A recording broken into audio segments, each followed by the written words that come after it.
Good morning. Thank you for coming, everybody. Welcome to my open session. I know for some of you, your night was long last night, so I really appreciate you being here. Thank you very much. Today, I'm going to be talking about Dude and the Brain in the world of personal projects and how we can benefit from them professionally. I know it's a mouthful, so if you are ever going to talk about this to your friends, just refer to it as Dude and the Brain. In this presentation, hopefully I'll be sharing some helpful advice for you, especially for you who want to start with your personal projects, on how you can start with your personal projects, how you can create routines, and how you can create healthy habits and maintain those habits, and hopefully one day how you can finish your personal projects. But before that, please give me a couple of minutes to introduce myself. Don't worry, this is not going to be an origin story, just a couple of sentences about me so you know who is standing here in front of you today. So my name is Dario, and I'm originally from Croatia.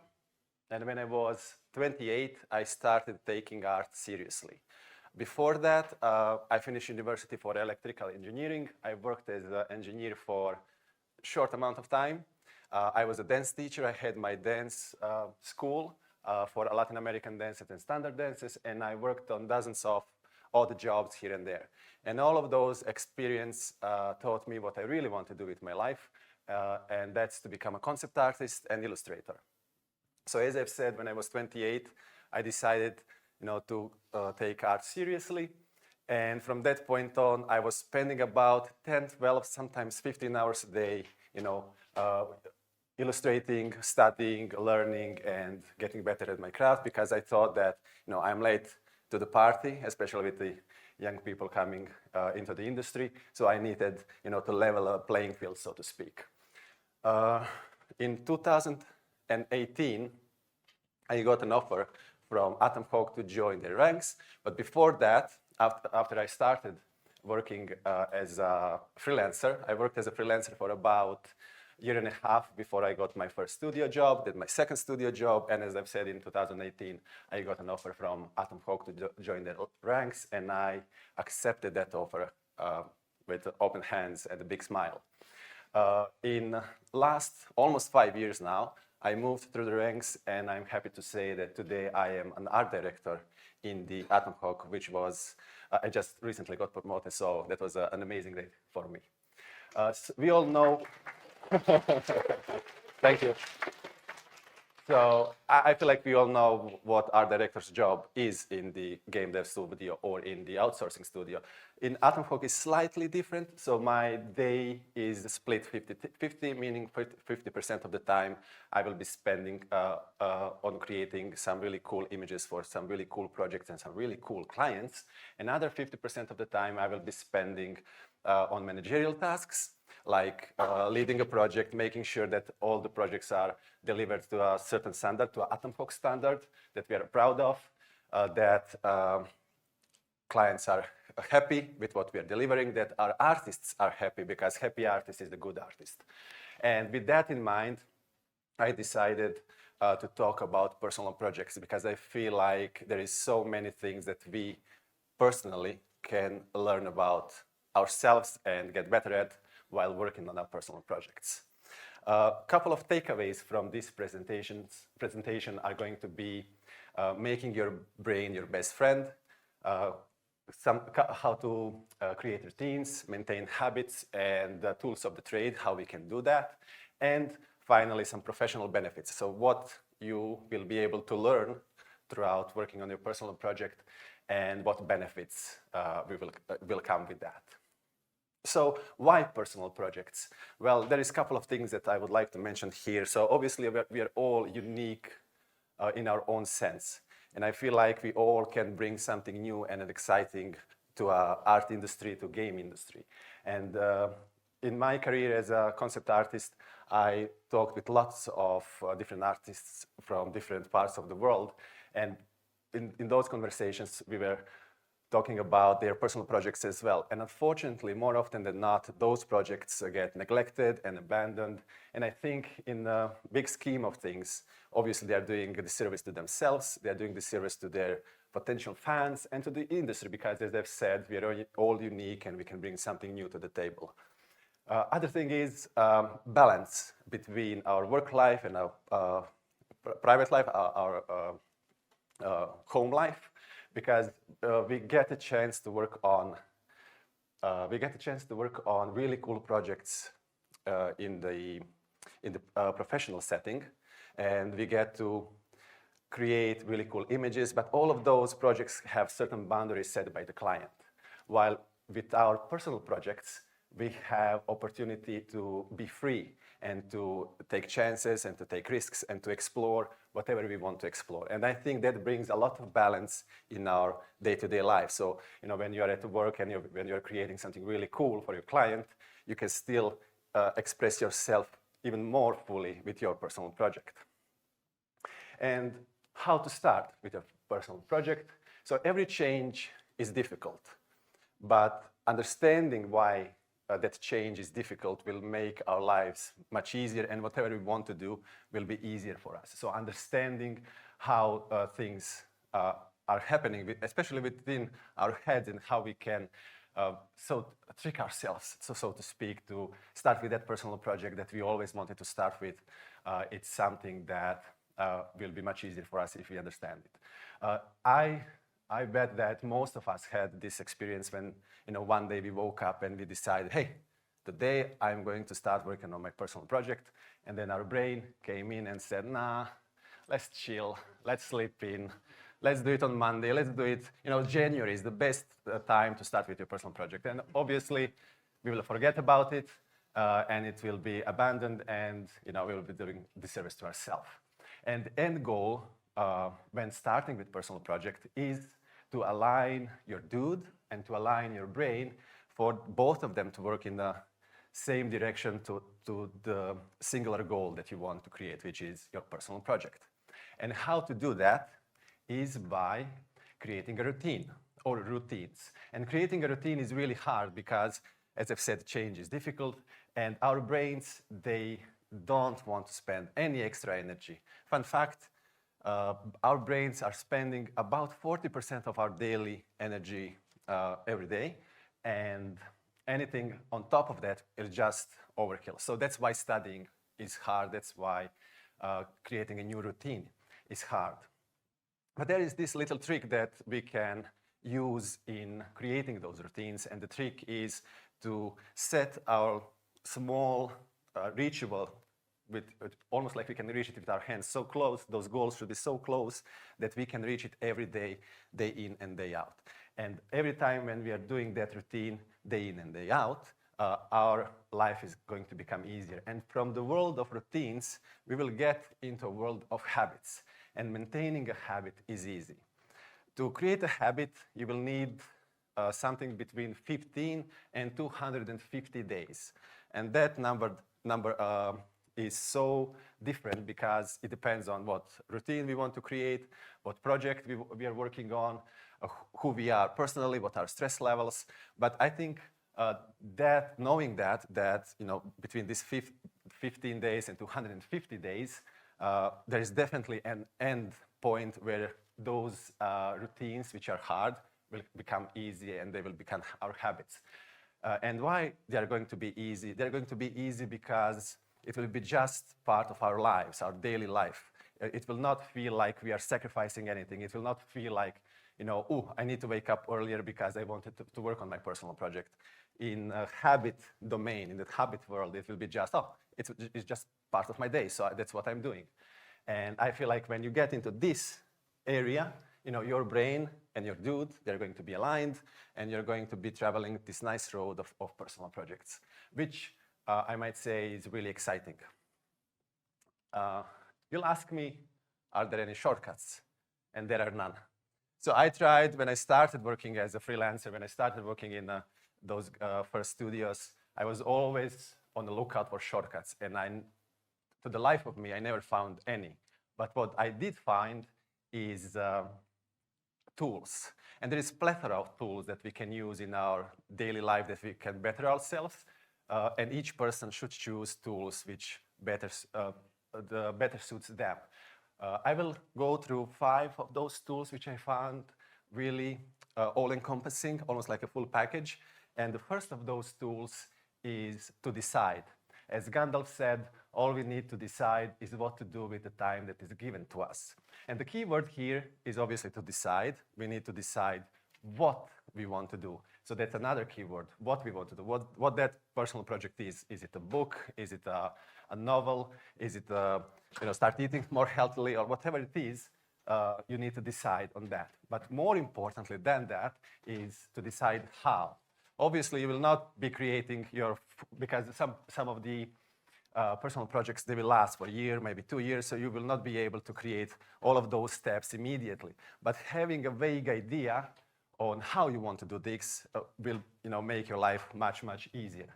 But even more importantly than that is why we are doing things.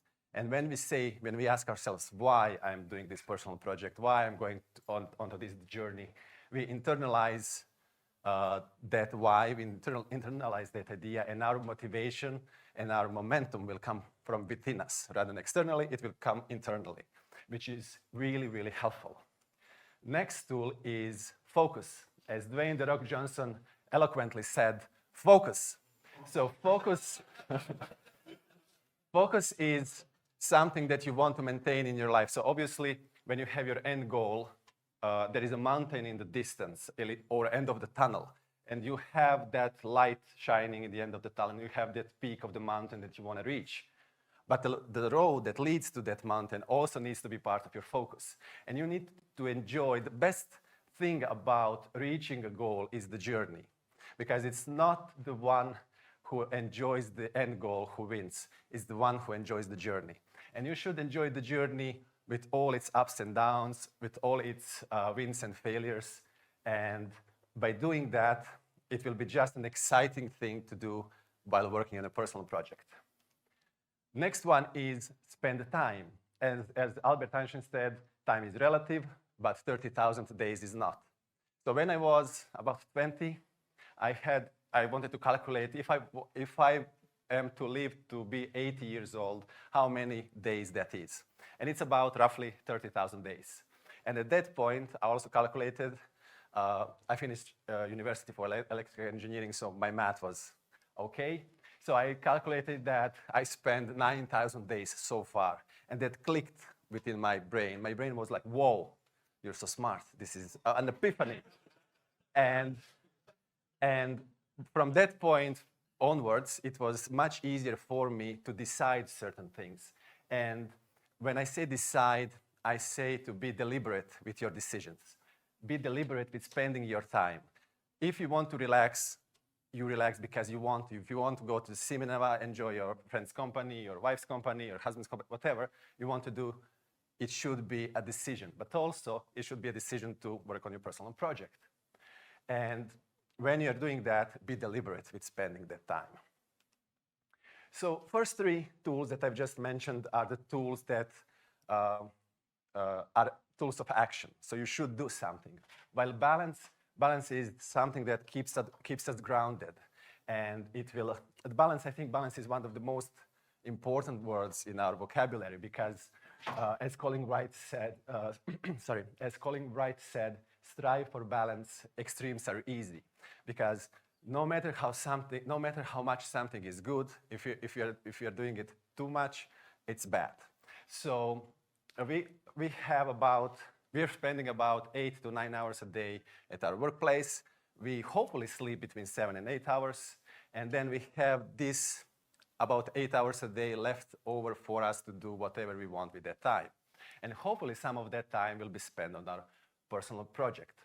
But don't forget that you have your family, you have your friends, you have really cool movies to watch, really cool comic books to read as well. So balance your life and try not to overwork yourself, because overworking leads to burnout. And the burnout is not something that it's not something where we want to be.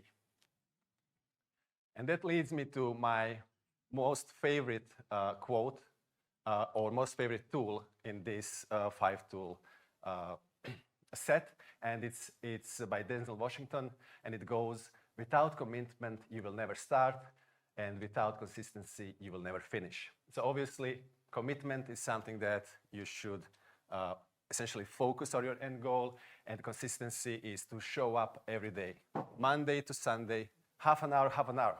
You will be half an hour closer to your end goal, to your mountain, or to the end of the tunnel. And to recap, all 5 of those tools is you need to decide what, how, but most importantly, why you are doing things. You need to focus on your end goal, but you should also enjoy the journey that you are going through. Spend time and be deliberate with spending that time. Balance your life and don't neglect your friends, don't neglect your spouses and husbands and stuff and people like that.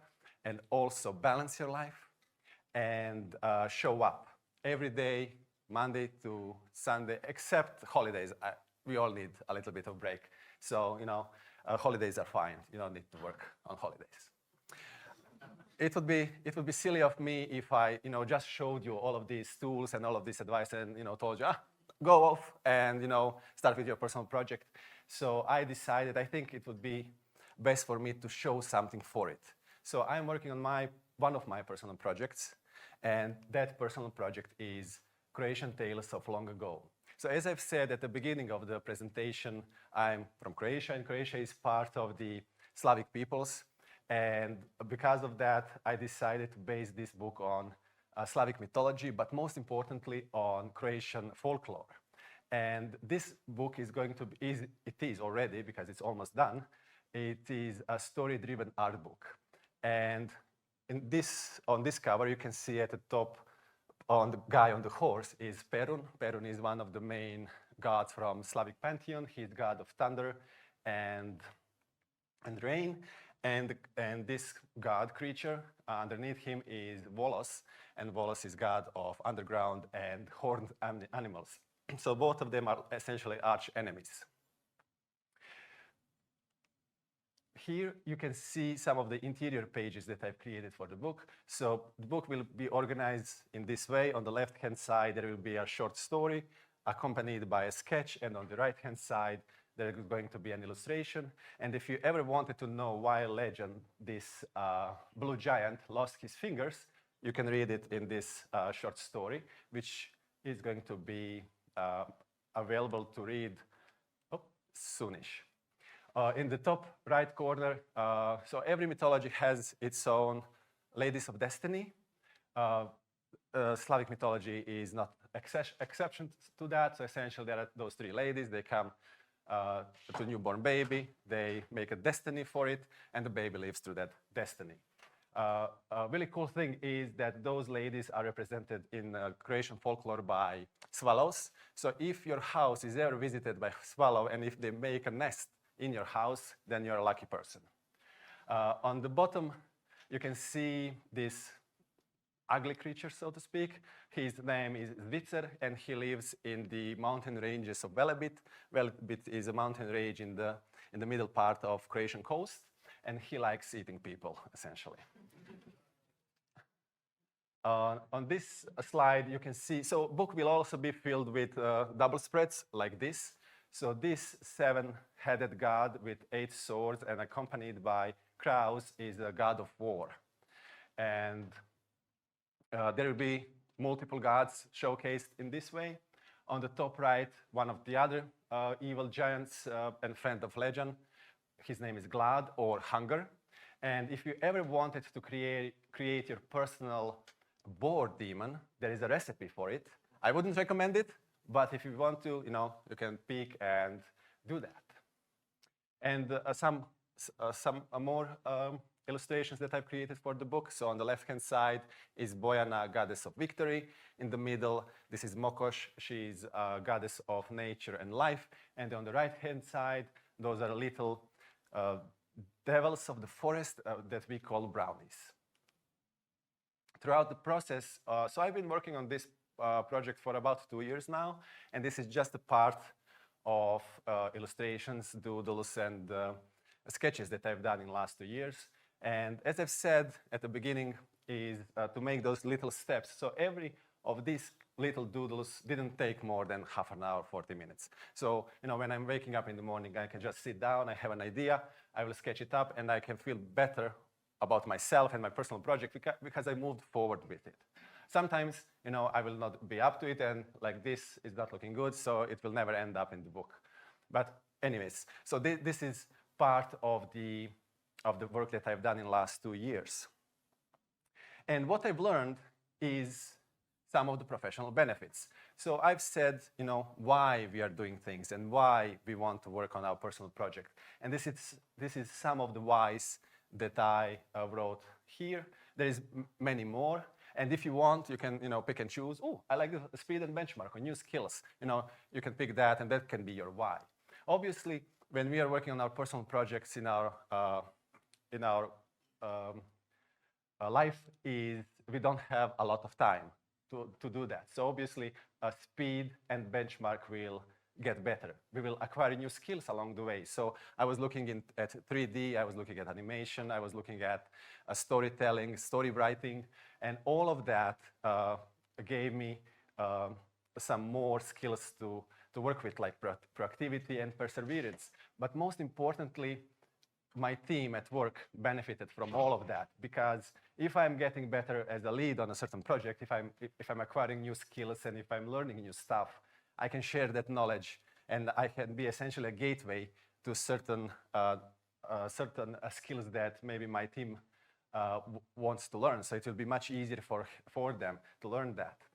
As I've said, sharing knowledge, being dependable, and most important for me on this list is positive influence.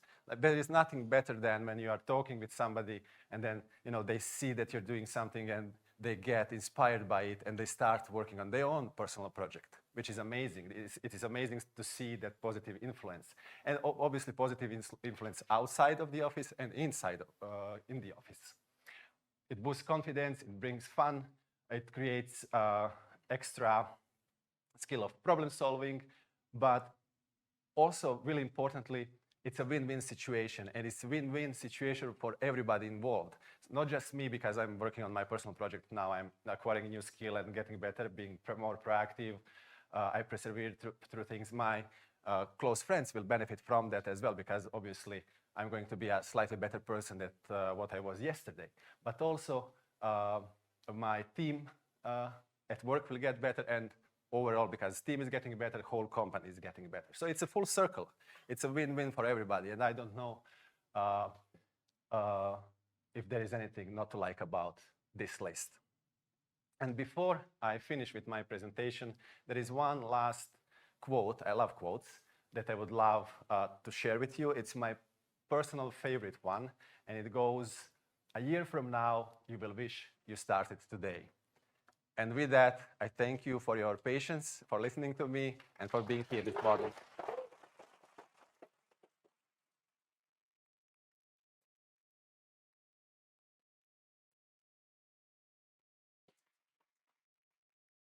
So if you have any questions, now is the time.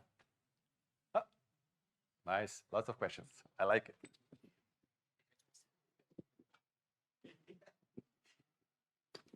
Hello, that was amazing. Thank you. Yeah, so I guess my question is, how do you handle the hump period of a personal project? Because I think the thing I always get really excited early on, and you do like a month of amazing steady work, and then you just kind of have that moment where you're about, I don't know, 60% of the way through and you fall off. Mm-hmm. What's your personal take on that? And also, where can I buy that book? Thank you for asking. So when it comes to humps, as I mentioned, focusing on your journey and enjoying the journey. So when I get to that hump, obviously you can take a break, and it's advisable to take a break. If it's a day, 2 or 3, you should take a break. But what I like about when I'm getting, stuck is being stuck. It's a great feeling, because I know that I can go through it, and solution is waiting out there. I just need to find it. And that thought in my head, it's motivational to me, at least. And that's how I look at that. Like, there is nothing, if it's humanly possible, it is possible for me as well. So that's how I go about that. Amazing, thank you.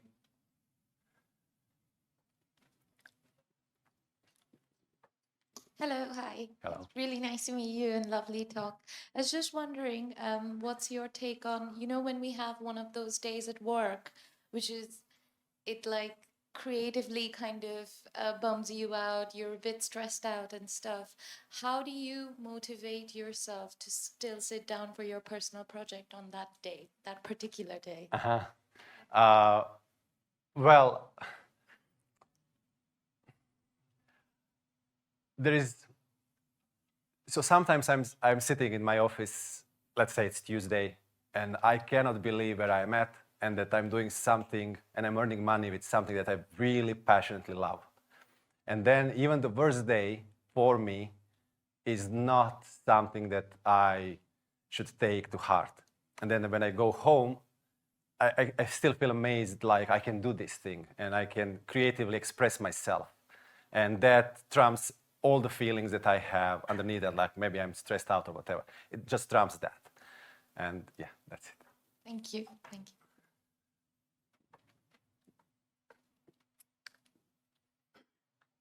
Hello, thanks. How do you resist starting something new? That's a hard one, definitely. So I mentioned that this is one of my personal projects, so it's not the only one. And there is so many things that I want to, do and share and create. When I started doing this project, it was just a second project, like a fallback project to a main one that I was doing at the time. And I've decided, I'm just going to create, 3 images of this, and it's going to be that, and then I'm going to go back to my original one. That never happened. And I think why I can resist easily not doing that is because this is something that is really close to me.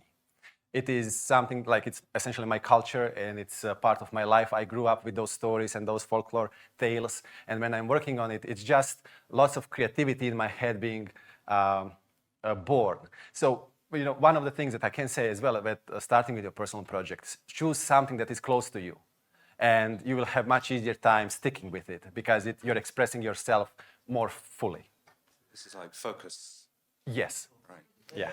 Thanks.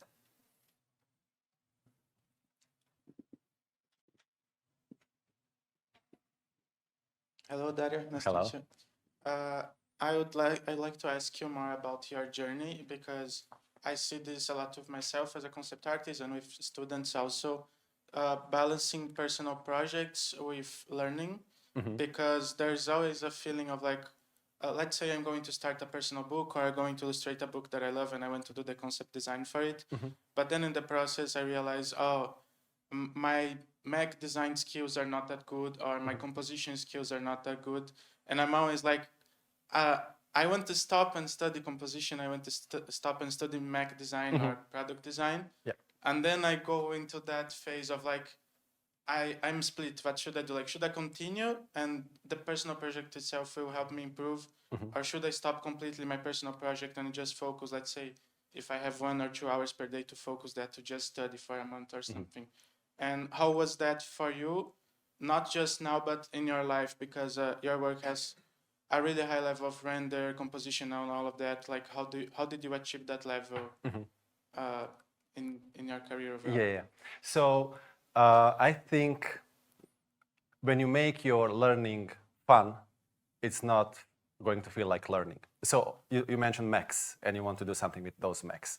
So when I approach studying, I don't approach studying like, this is an arm of a human being, and now I need to, do all of the muscles and make it. No, I will draw Spider-Man because it's fun, or I will draw Hulk because he's buff, big green dude, and I can learn anatomy that way. Same goes for your project. You can. So I was learning a lot during this process, and obviously I didn't show you my first illustrations that I've done for the project because I need to go back to those and update them slightly because obviously in 2 years I grew as an artist.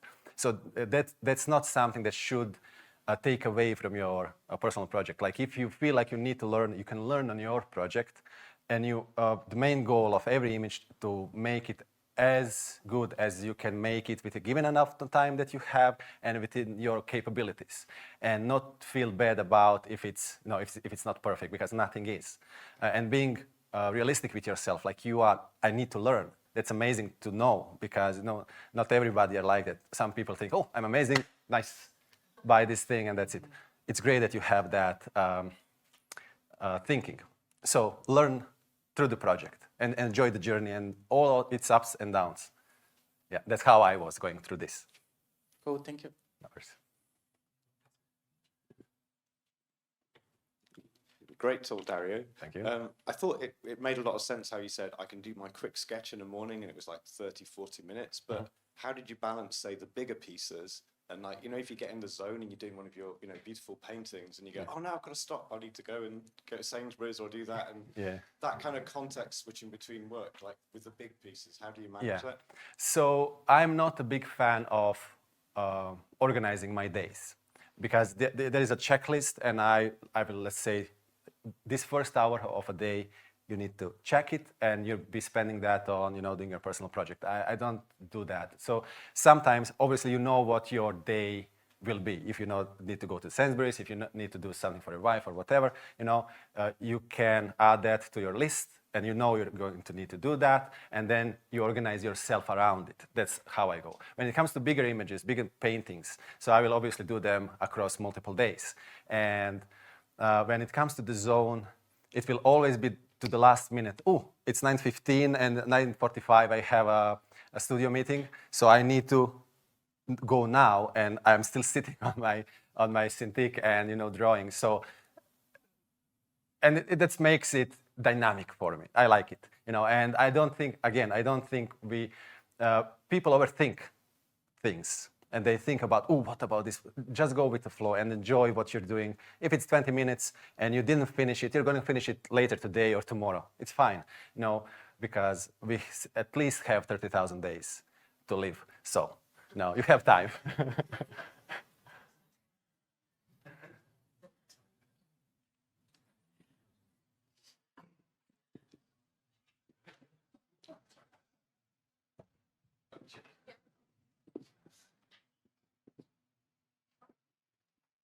Awesome talk. Thank you, Thank you for that. So I have a question. If you're working on a personal project and at some point you realize it's not working out, is it a good idea to stop and move on to something else, or should you finish it for the overall experience? You should stop. But obviously you need to be honest with yourself. Are you stopping because at the moment you are not feeling it? Or are you stopping because you're bored or whatever? Or you're stopping because you don't have enough skill to finish that? Or if you're stopping, if you really, that's not something that you enjoy. So as I mentioned, I have a couple of projects. And when I started with the first one, it was more of a horror story. And at that point, I had a story, I had multiple images, multiple sketches, and I already spent months working on that project. And then I realized that my skill level, it's not up to it just yet, because this is something a little bit more special. And then I've decided, you know, have a fallback plan, and then that fallback plan came to be what it is today. So I don't think there is, you know, it's not a failure to say, I'm going to give it a break from this, as long as, you know, you're honest with yourself. Why are you doing that? Thank you.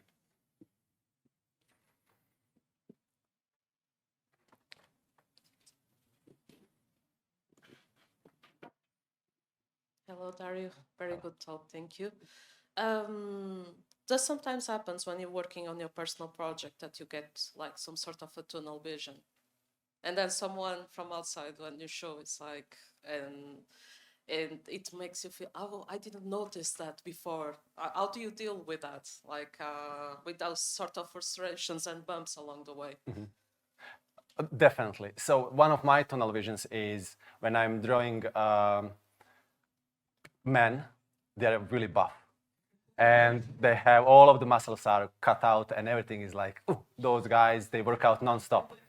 So that's my tunnel vision. And everybody needs to be fit in my book. And that's something that I'm trying to move away from. So the characters that I have there is big diversity between how they look. And when I started working on those characters, everybody started looking the same. And it was like, no, can we try something different? And I found, you know, by realizing that, I find much more enjoyment, you know, doing something a little bit more different. Not everybody needs to be buff.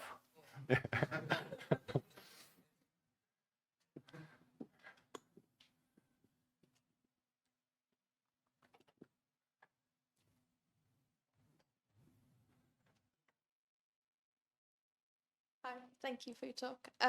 So I did game art in university for like 4 years, and then really struggled afterwards because I'm in a different like career path now. I'm in like social media.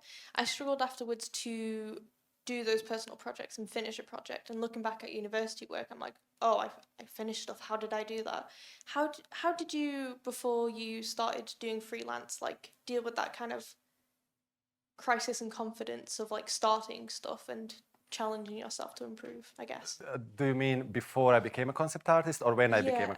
Yeah, sort of like in that freelance kind of period, like transitioning from electrical Engineering, yeah, to a career in art. So basically. yeah, so before I became an artist, obviously I was late to the party. Well, not really, we are never late to the party, but you know, by social standards, maybe we are, I don't know. Anyways, I was 28 and I wasn't happy with where I'm going and what I'm doing. And one of the things that I've heard is from my uncle, and he was telling me that he's 60 something now, and he has essentially had so many regrets about never picking up a guitar, never becoming a photographer. He always wanted to be a photographer, but because of his dad, he became not car mechanic, but a mechanic who does with metal parts of the car. I don't know how you call it. Anyways, so by listening to that story, I was like, I don't want to be 60 and full of regrets. And when I decided to become a concept artist and to take this stuff seriously, nobody was happy with that. I didn't have a lot of support, and it wasn't easy going through it, but I knew that there is a light at the end of the tunnel, and that's what I was focusing on. Like, that's what I essentially mentioned, or Dwayne said, you know, focus. And I was focused because I knew I had the capability, but I didn't have it just yet. I just needed to work toward it. And by focusing your mind's eye toward what you want to do and believing that you can achieve those things, then should become easier, no matter what you're going through. Cool. Thank you. Nice.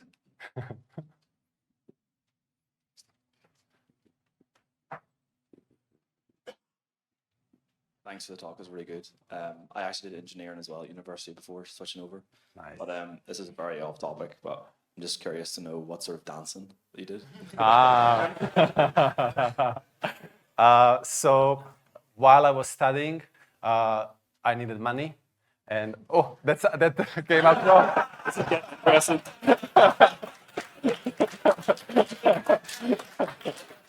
Where can we sign up? Yeah, so I worked dozens of odd jobs. I was auto mechanic. I was working. I think it's called deratization. You know, when you need to kill rats and stuff. And you know, I didn't like to earn money that way. So I always liked to dance, and I always had this, you know, rhythm within me, and I wanted to try that out. And I tried it, and I was good. And then I was able to earn some money with it and teach people, and it grew and it grew. And at one point, I think I had about 60 people coming to my classes. And at that point, you know, it was, do I really want to do that or no? And then I decided, no, it's just going to be my hobby, which last night, it was great. Great. Thank you.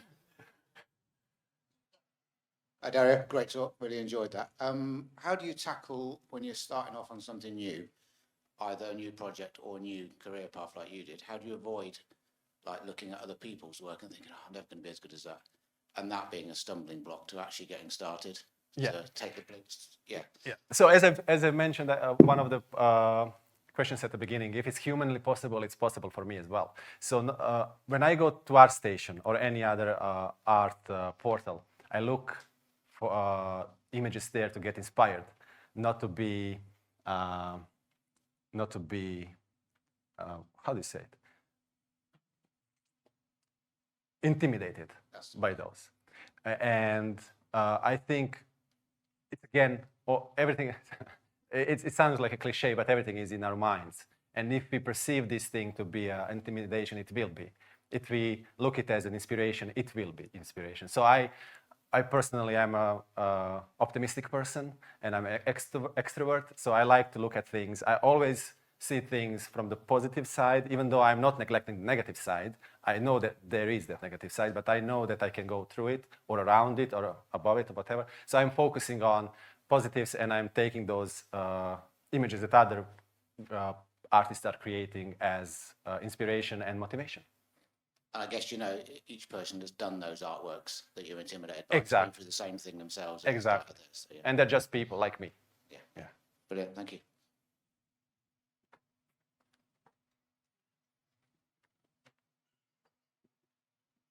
Cheers, thank you. How has dance and your outside interests influenced your personal work and the direction that you wanted to go in? I'm glad you're asking that. Social dances are dances between partners. And I learned a lot about male-female relationship through dance. And obviously it needs to be respectful, it needs to be, and I met lots of people through it. You know, lots of different people. I was traveling around Europe mostly, and I did some stage appearances, and I was dancing with other people as well. And that experience, when I'm creating my own characters now, especially female characters, I don't look at them, oh, it's a female, I know how female looks like, and that's it. I'm trying to find something more interesting. And with all of that experience that I gathered along the years of meeting people through dance, I can take some of those really cool traits from those really cool people and put them into those characters. So my characters are not just, this is what you see and that's it. I believe at least I'm trying to make them more than skin deep. Cool, thank you.